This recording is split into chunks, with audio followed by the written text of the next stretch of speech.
Let's mic देश का मिजाज वेस्ट।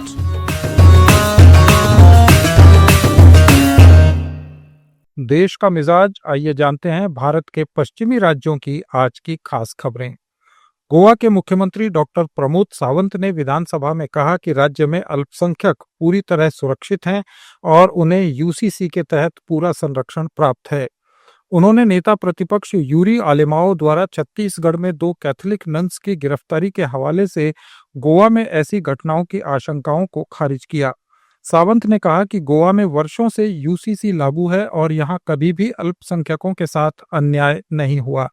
उन्होंने कहा कि बाहरी घटनाओं को आधार बनाकर गोवा की शांति को भंग करने की कोशिश सही नहीं है।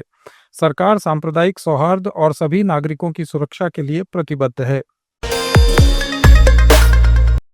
महाराष्ट्र में बीएमसी और स्थानीय निकाय चुनाव करीब आते ही राजनीतिक हलचल तेज हो गई है। महाराष्ट्र नवनिर्माण सेना मराठी भाषा को लेकर फिर सक्रिय हो गई है।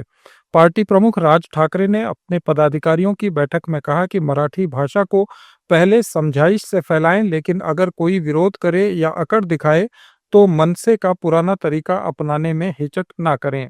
इधर महाराष्ट्र के उप मुख्यमंत्री एकनाथ शिंदे ने पालघर जिले में शिवसेना कार्यकर्ताओं की बैठक ली। उन्होंने सख्त निर्देश दिए और कहा कि नेता अपने पद का रौब न दिखाएं, बल्कि आम जनता के सेवक बनकर काम करें और उनकी समस्याओं का समाधान करें। बॉम्बे हाईकोर्ट ने बीएमसी को निर्देश दिया है कि वो प्रतिबंधित होने के बावजूद कबूतरों को दाना खिलाने वालों के खिलाफ कड़ी कार्रवाई करे। इसके बाद महाराष्ट्र सरकार ने इस आदेश को लागू करने का निर्देश जारी किया है। जैन धर्मगुरुओं सहित 1000 से ज्यादा लोगों ने इस प्रतिबंध के खिलाफ कोलाबा से गेटवे ऑफ इंडिया तक मार्च निकाला। जैन मुनि नरेश चंद्र ने 10 अगस्त से आमरण अनशन की घोषणा की है। उन्होंने कहा कि कबूतर भूख से मर रहे हैं क्योंकि प्रशासन ने दाना डालने पर रोक लगा दी है और कई स्थानों को सील कर दिया है। हाईकोर्ट ने 31 जुलाई को आदेश देते हुए कहा था कि कबूतरों की बीट से स्वास्थ्य और विरासत स्थलों को नुकसान हो रहा है, इसलिए सख्त आपराधिक कार्रवाई की जाए। 3 अगस्त को मुंबई पुलिस ने पहली बार सार्वजनिक स्थान पर कबूतरों को दाना डालने पर एक आपराधिक मामला दर्ज किया है। ये मुद्दा महाराष्ट्र विधानसभा परिषद में भी उठ चुका है। महाराष्ट्र के नागपुर में नशे में धुत सेना के एक अधिकारी ने अपने कार से 25 से 30 लोगों को टक्कर मार दी। इसके बाद कार एक नाले में जा गिरी। मौके पर मौजूद लोगों ने अधिकारी को कार से बाहर निकाला और उसकी पिटाई की और फिर उसे पुलिस के हवाले कर दिया। इस अधिकारी की पहचान हर्षपाल महादेव वाघमारे के रूप में हुई है, जो असम में भारतीय सेना में कार्यरत है। वह 4 दिन की छुट्टी पर महाराष्ट्र आए थे और उसी दौरान ये हादसा हुआ। महाराष्ट्र के पनवेल में एक डांस बार में तोड़फोड़ के आरोप में महाराष्ट्र नवनिर्माण सेना के 15 कार्यकर्ताओं पर मामला दर्ज किया गया है।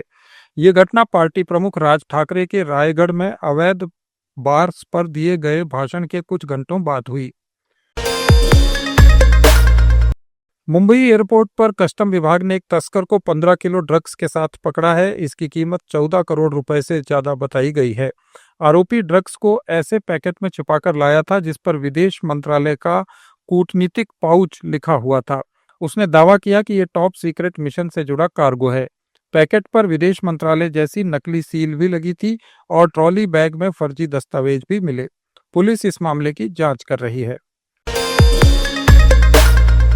अहमदाबाद आरटीओ ने पिछले 16 महीनों में लापरवाह और अवैध ड्राइविंग पर कार्रवाई करते हुए 2161 ड्राइविंग लाइसेंस निलंबित किए और 10 करोड़ 98 लाख रुपए का जुर्माना वसूल किया। आरटीओ का यह कदम सड़क सुरक्षा को लेकर सख्त रुख को दर्शाता है। कांग्रेस नेता पृथ्वीराज चौहान और एनसीपी शरद पवार गुट के विधायक जितेंद्र आव्हाड के बयानों को लेकर महाराष्ट्र की सियासत में बवाल मच गया है। चौहान ने भगवा आतंकवाद शब्द की बजाय सनातनी या हिंदू आतंकवाद शब्द के इस्तेमाल की बात कही, जबकि आव्हाड ने भी सनातनी आतंकवाद को स्वीकार करने की बात कही है। एनसीपी के नेता रोहित पवार ने महात्मा गांधी के हत्यारे नाथूराम गोडसे की तुलना कश्मीर के पहलगाम आतंकवादी हमले के हमलावरों से की। असल में यह विवाद मालेगांव विस्फोट मामले के सभी 7 आरोपियों के बरी होने के बाद शुरू हुआ है। ये थे भारत के दक्षिणी राज्यों के आज के कुछ प्रमुख समाचार। अपडेट्स के लिए जुड़े रहिए लेट्स माइक के साथ।